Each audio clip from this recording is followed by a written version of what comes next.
So now let's get started. My name is Igor. I work for Wing Global Partners.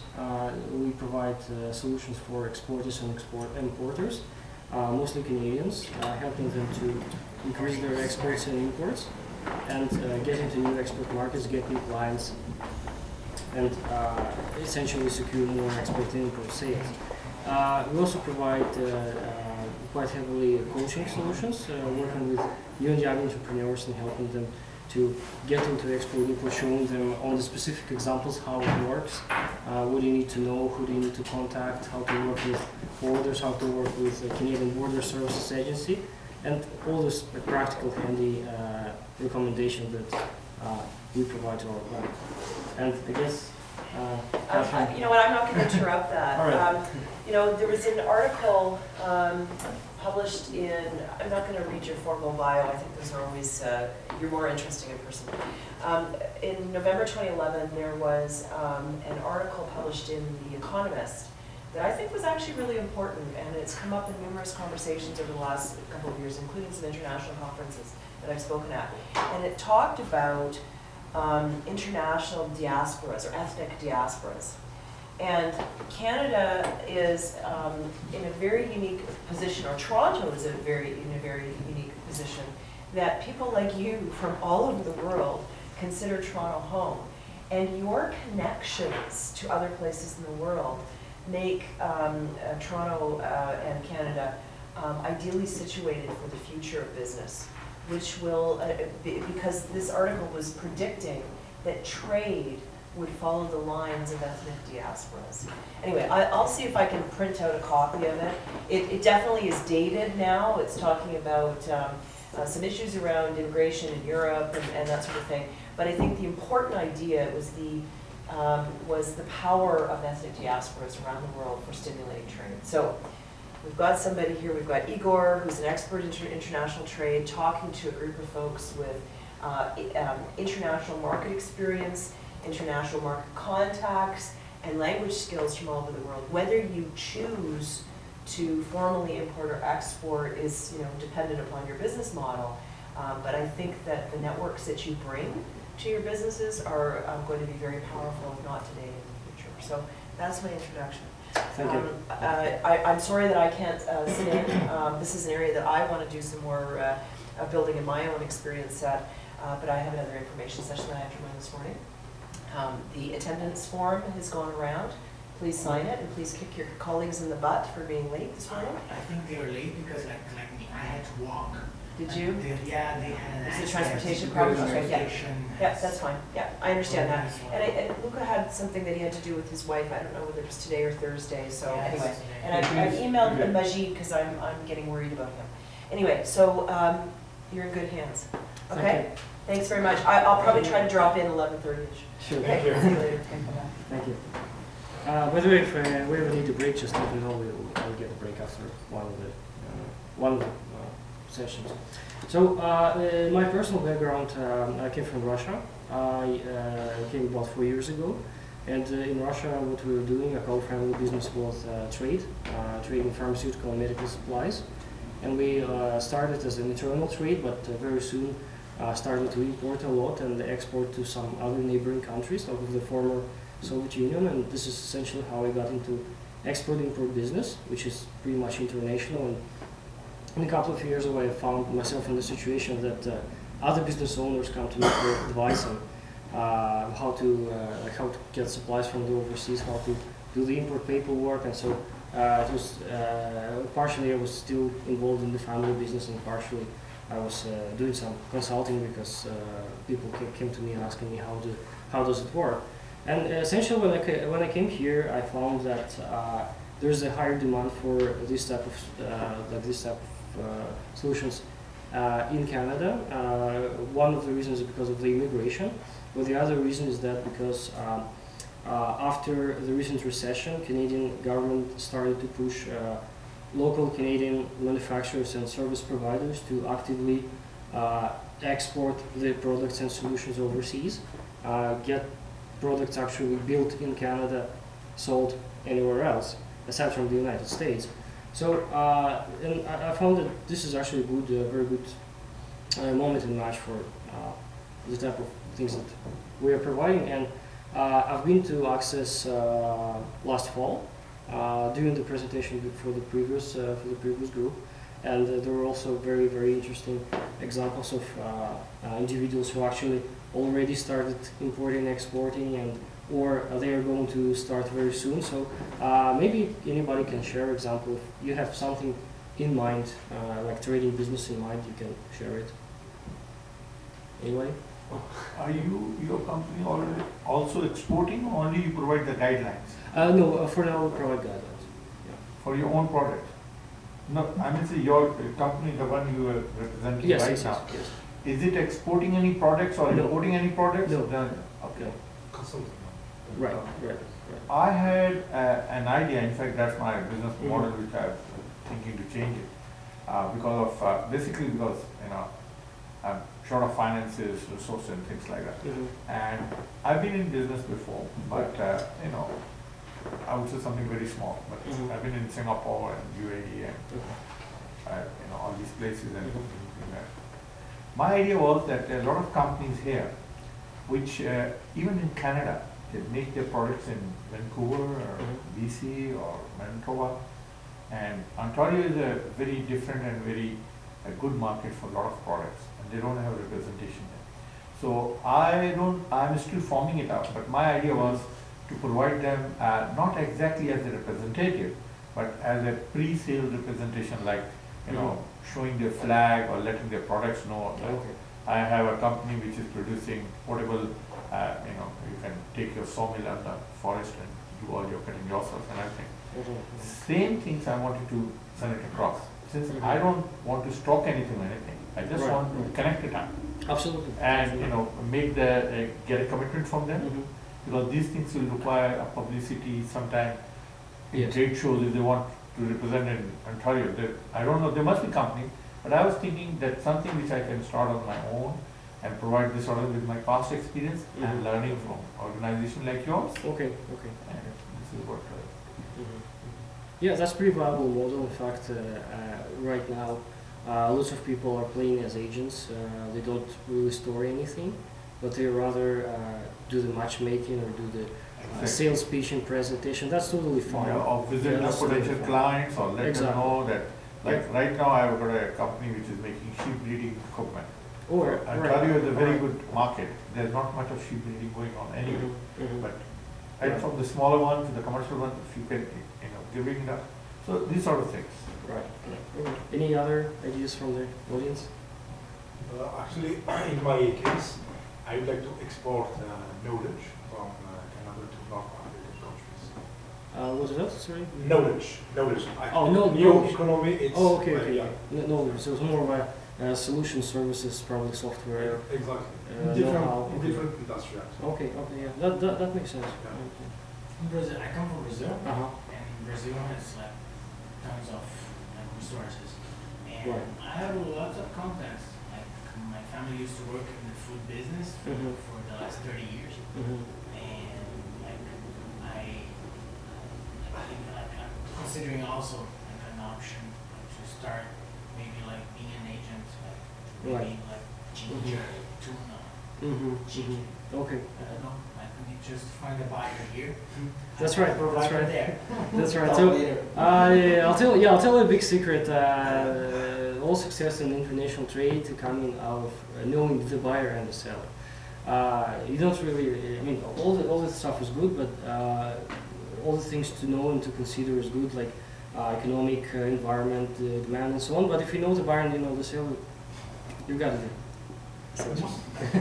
I completely agree, because I had some experience, and all this kind of research and market research, it's like nothing if you don't have a client or a client, because basically this kind of business is based on like relationship. Relationship, absolutely. So absolutely. if you get a client or a customer, it's okay. Everything will be easy. That's right. Especially international, it's both. Yep. True. No integrity. So yeah, we'll cover research later, and I'll show you the specific applications of what exactly research is doing for you. But let's get started. So we are covering 7 topics here, and we have to be covering them quite intensively due to the shortage of timeline. Anyways, we'll talk about the generic developing a vision of your export-import business, developing a differentiation out of competition, basically. We'll talk about pricing, and we'll work with some handouts as well. We'll talk about marketing sales plan that includes research, that we just talked about. Items 5 and 6 are more of a practical, hands-on recommendation how to navigate all the technical issues and legislation issues, regulations, and also how to work with freight forwarders and customs brokers. And a couple of things about closing the sales and fraud prevention, because unfortunately in this area there's lots of fraud, especially if you're dealing with somebody you haven't seen before, you met like on the internet or whatever. There are a couple of things to worry about, and I'll show you what exactly to worry about. All right. So let's start about the vision. Some of you covered the ideas of how, what kind of products or services you want to deal with. And this is the thing that we've just talked about, so that it's about relationships, knowing the buyer and the seller. If you know either buyer or seller, you get basically 50% of your job is done in here. But still you're going to have to prove to the buyer or to the seller that you are the right person or agent or the company to deal with you, right? And the way you do that, you first of all, you select and focus on a couple of products. My recommendation would be, for start, if you start, focus on 1 or 2, like maximum 3 products, and look at your background. What's your education? What's your prior experience in business? Or let's say maybe you have somebody in your family that knows some products more than others. Like in your example, Gustavo, with food products, right? So also look at what you want to, what kind of products you know yourself or services, and look what is like close to your heart, if you will. What's your passion? If you're passionate about I don't know, software, that's fine. This will rather help you if you're passionate about the software, to sell the software or to buy the software. Other than if you are with that passion, if you get into metal trading, you will succeed a lot in software rather than metal trading. Now, the other important component, you've got to know who's your ideal buyer or seller, depending on which side of the equation you are. And in general, we have 2 categories of businesses, sorry, 2 categories of clients that we sell. Is either business-to-business clients or business-to-consumer clients, so consumers like us, or in the first case, businesses. So you got to know very well the demography, where your ideal customers are. In case of the company, you also may want to know what kind of annual turnover the company has, or what kind of similar products the company buys, or what industry the company represents, how big is the company. And in terms of the consumers, obviously age is important, gender is important, the disposable income is also important. So, and this is actually where the research comes into play.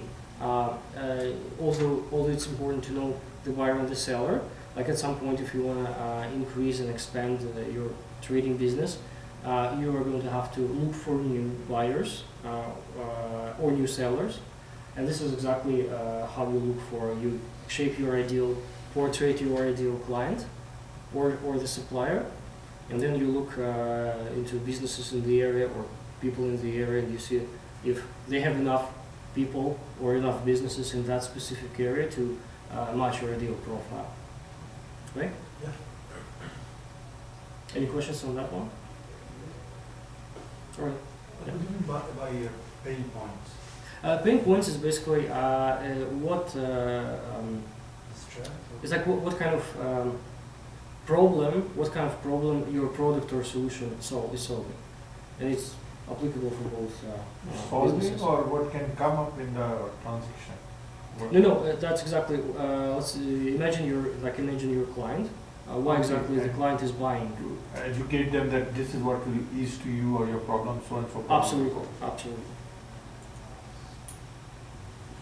Well, a couple of things about selecting ideal export and import market. Look at which market you are familiar with. Look at the market where you know the business culture. Look at the markets where you know the language, and look at the markets where you have the maximum number of your ideal clients. Or if you're talking about suppliers, again, the same concept. You look at where you can get the better price if you buy something and bring it to Canada. And also it's important to remember about the competition, because you also have to stand out of the competition and select those markets where you're competitive, whether you compete by price or by certain qualities or features of the product, or by your service. It's still an important factor to consider. Now, there are two of the most commonly used roles and business models of trading businesses. They are agents and distributors. So the key difference is that distributors have obligations to buy a specific amount of goods, either annually or monthly. As an agent, you don't have that obligation, but I mean, you can certainly buy the product and store it in your facility, but there's no obligation for that. And that's why most of the people, they start as agents, and as soon as the business picks up and you get more and more clients, they switch to distribution.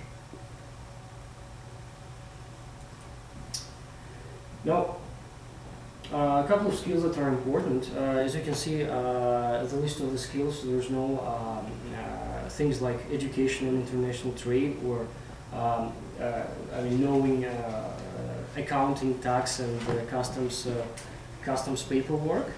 And you know, I'll tell you later why it's not that important. That's what the most important. Aside from your connections, of course, but here we are talking about soft skills.